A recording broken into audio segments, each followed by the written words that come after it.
Update. I called the temp agency, like user Cyrithil Fianor suggested, and asked to talk to Jim. One of the ladies there told me that Jim had been killed in a car accident this morning on his way to work. Was Jim somehow connected to the building? Reality I've been living for the past year.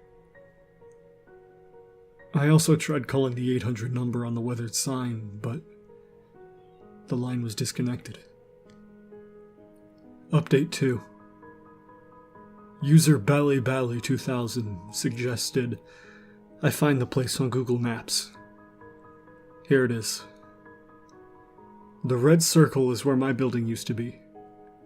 The green line is the road I take to work. The blue square is the warehouse where the guys on their smoke break were hanging out. Update 3. It's 7:30. Jackie was supposed to be home from work at 4. She's not answering my texts or calls. Neither are my siblings or my mom. Am I really in another reality? Everything seems the same otherwise. At least my pets are still in the house. I think I might be having a panic attack.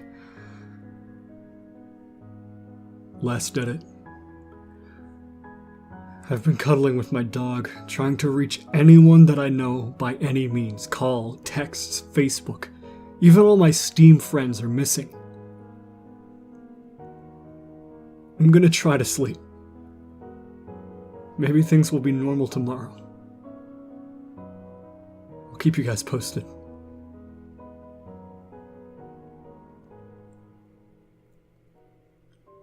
When I woke up this morning, I was still sitting cross-legged on the floor. My phone in my lap, and my dog asleep beside me. I sighed, rested my hand on his head, and he wagged his tail without opening his eyes. Johnny is probably the reason I was able to hold it together last night. He does a good job of keeping me safe. I unlocked my phone. No new messages or calls. It appeared as if I was still stuck in an alternate reality.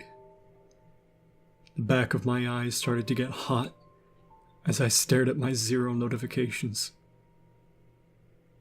Johnny got up and stood on my leg with his front paws and stared at me. I rubbed his head. You're right, bud. Freaking out isn't going to figure this out. I got up and started searching the house for anything abnormal. All of Jackie's belongings were where she had left them, so I hoped that she still existed in some way or another. Everything about my house looked exactly the same. I looked out the windows at the front yard that didn't seem any different. My cats were still lounging on the cat towers without a care in the world. I scratched the head of my tuxedo kitty.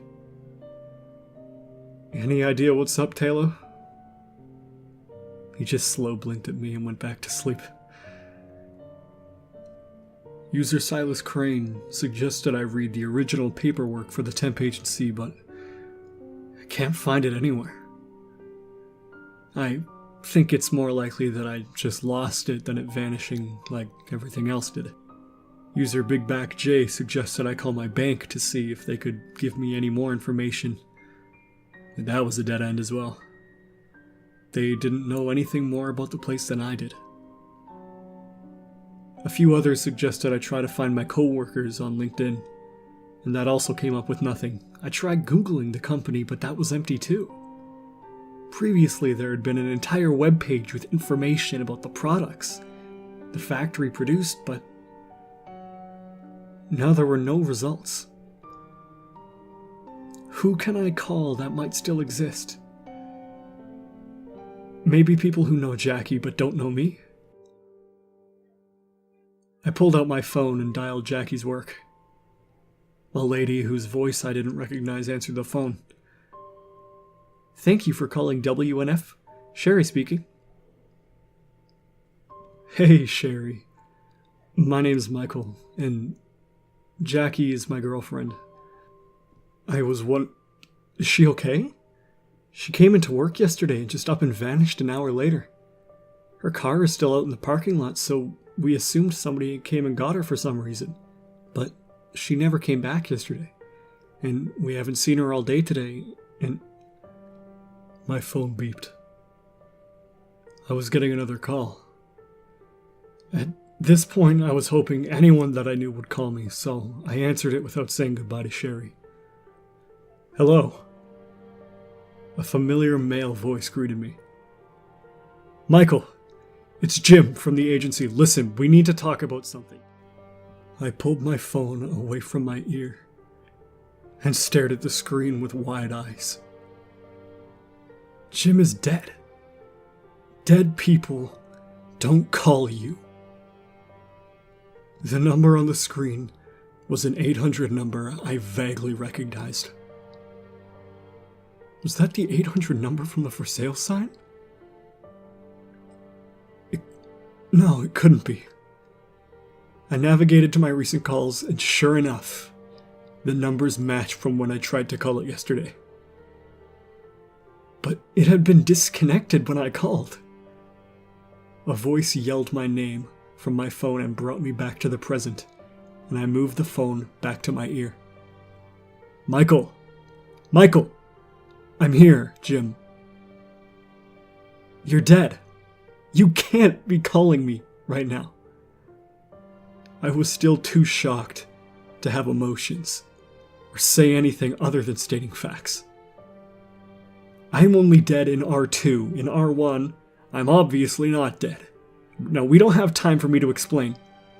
Jim, you need to explain what's going on before I lose my shit.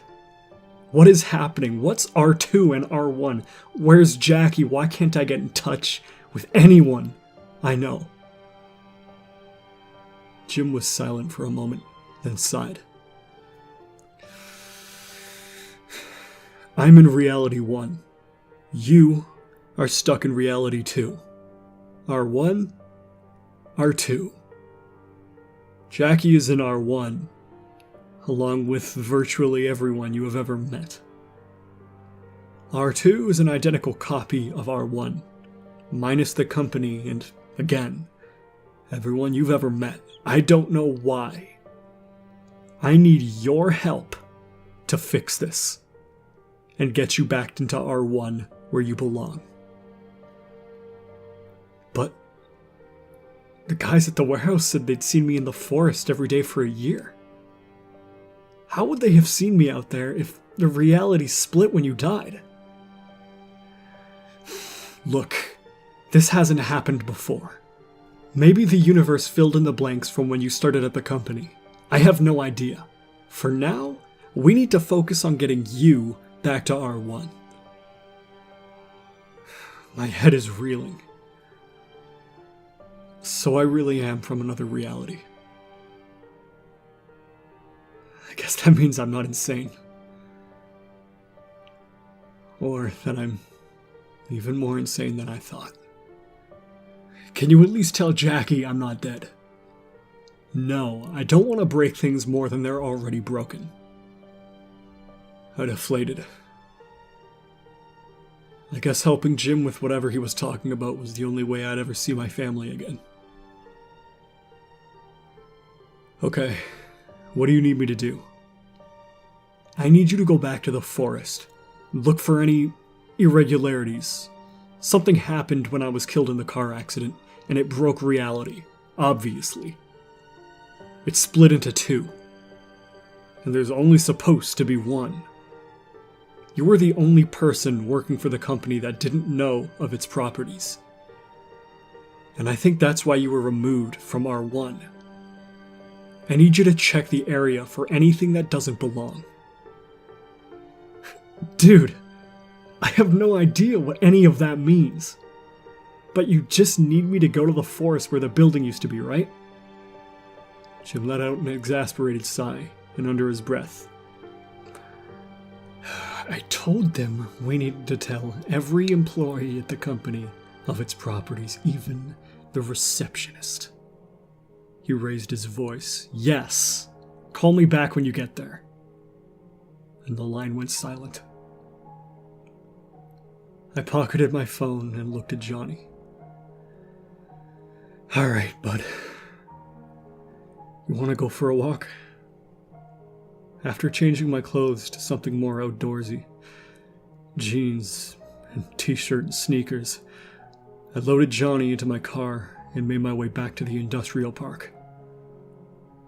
When I rounded the final corner, I slammed on my brakes again. A chunk of the forest was covered in a huge white tent. There was a black, bold word printed on the outside. Quarantine. I backed up my car so it was half hidden behind a building and nervously looked around the area.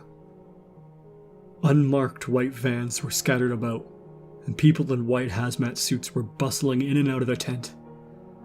The guys I spoke to yesterday were standing just inside their warehouse, staring at the tent from the open garage doors. I stepped out of my car to take a picture of the tent, intending to text it to Jim, but it came out with this bright light covering the image.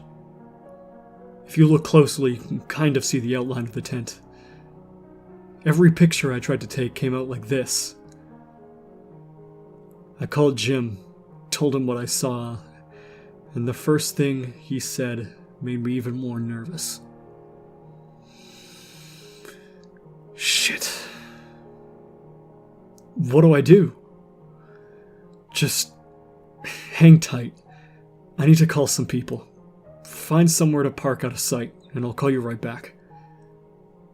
So, I'm sitting in my car with my dog,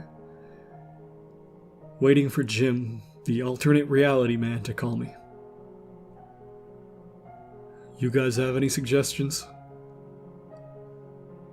I'm worried the people in the hazmat suits are starting to get suspicious.